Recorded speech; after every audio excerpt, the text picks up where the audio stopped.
Yo, what's up guys, welcome back. So the OCG is getting their new Forbidden and Limited list really soon, effective from October 1st, 2016, and it will be published, you know, in the VChamp and so on, like pretty much always. I like their set dates. Sadly, we still don't have that anymore in the TCG, but I saw the list and, well, of course I'll leave a link in the video description, so feel free to check it out.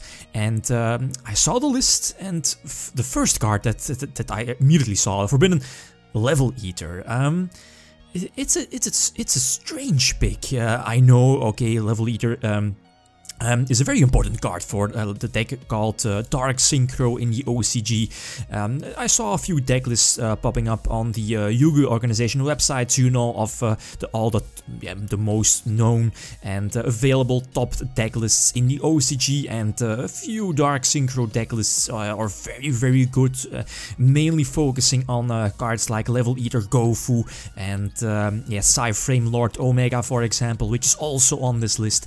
But Level Eater is a strange move. Okay, Level Eater is not once per turn. It's really crucial. We all remember the days where the planned Turbo Synchro versions were relevant, like going for 2 Quasars, for example. But now, okay, Level Eater can be played or can be splashed, is being splashed in the Dark Synchro decks, and is a very important tutor next to Gofu, for example. But flat out banning Level Eater, it's a strange move. So limited. Cyberstein. Okay, that's something I saw coming. Cyberstein is tremendously popular in Metal Foes, in the OCG. You know, normal summon your Stein, pay 5,000 life points to summon any.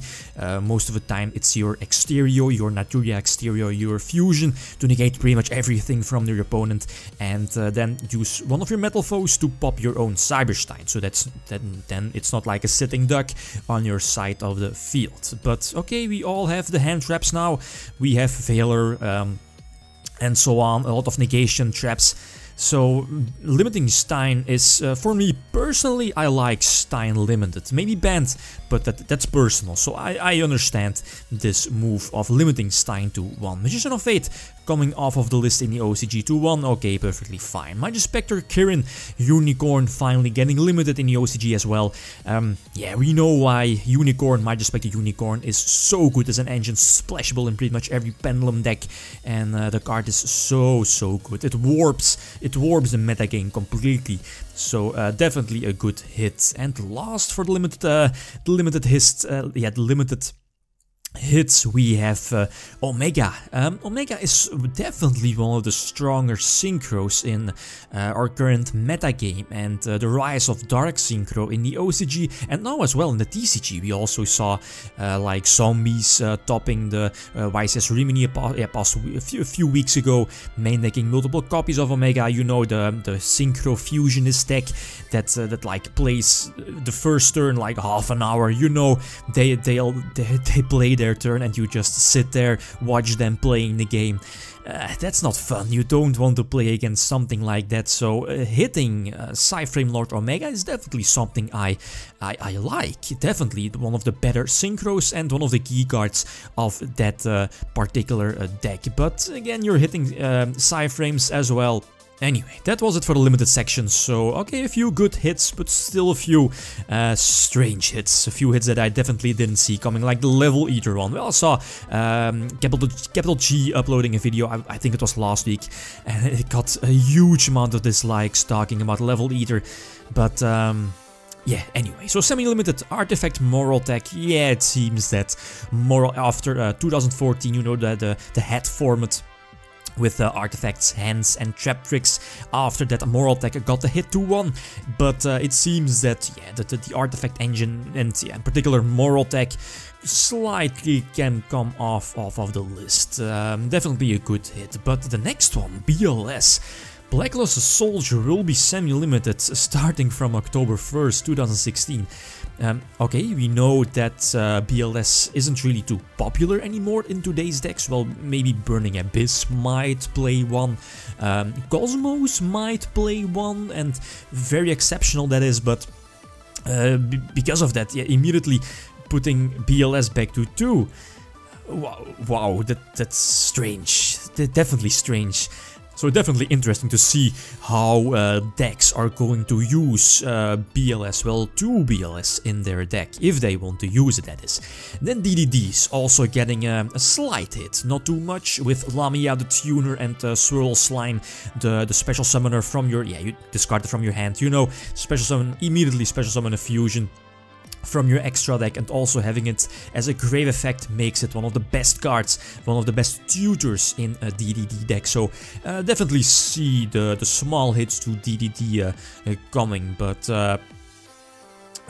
yeah, Wisdom Eye Magician. Wisdom Eye Magician was restricted, I believe, last year, but it's also slightly coming off of the lists, which is all fine. Double Wisdom Eye Magician is a thing now post the OCG list, well, at least for the OCG. Insector Dragonfly, again, a forgotten archetype that isn't really too relevant anymore in today's format, and yeah, with all the Insectors, well, if we would get back Insector Dragonfly at full, yeah, Insectors in general at full force, not really sure if it will be a super top tier deck. It might be, but Dragonfly to 2 might be a sign that eventually other older decks might get their full power back as well. Mathematician, same back in the day when they hit Shaddolls, overhit Shaddolls with Curry Bandit 2-1, Mathematician 2-1, El Shaddol Fusion 2-1, which is also at the 2 with a new list here, El Shaddol Fusion and Construct Band as well. So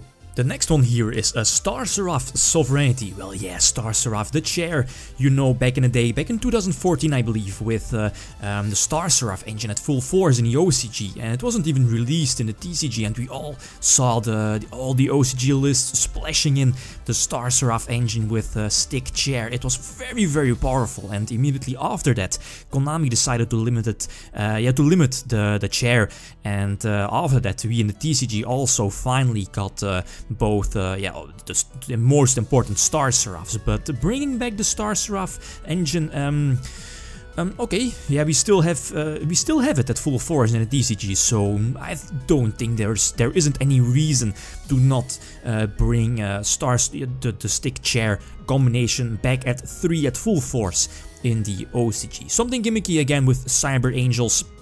Well, gimmicky, something important with Cyber Angels and yeah, the Herald of Perfection with BLS maybe, and yeah, the Star Seraph engine. That could be something for the new OCG format.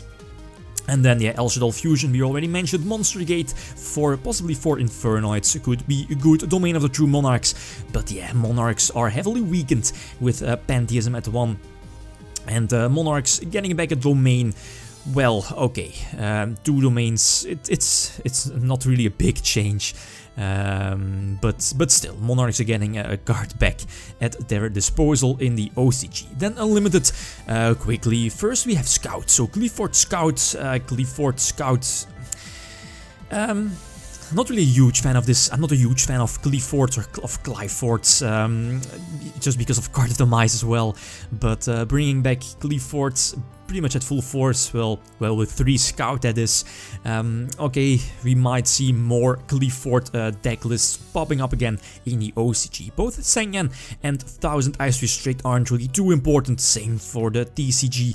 And then we have Charger the Library Gate, very important card back in the day, back in the Telenet era, 2008 and 2009.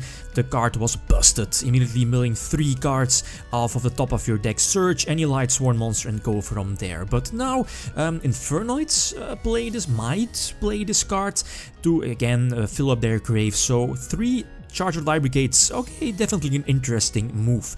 A Gateway of the Six, also a very interesting move. We all saw Gateway of the Six coming off of the list for the OCG from, yeah, being banned back to 3.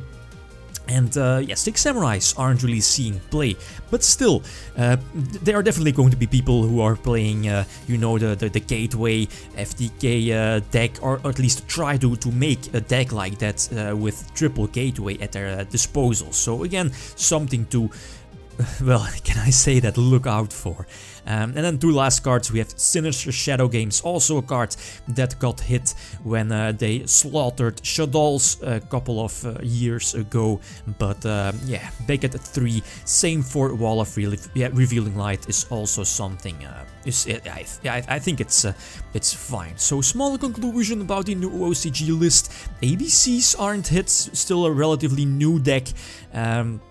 And we here in the TCG are getting it really soon in October, but yeah, which cards can we hit for ABCs?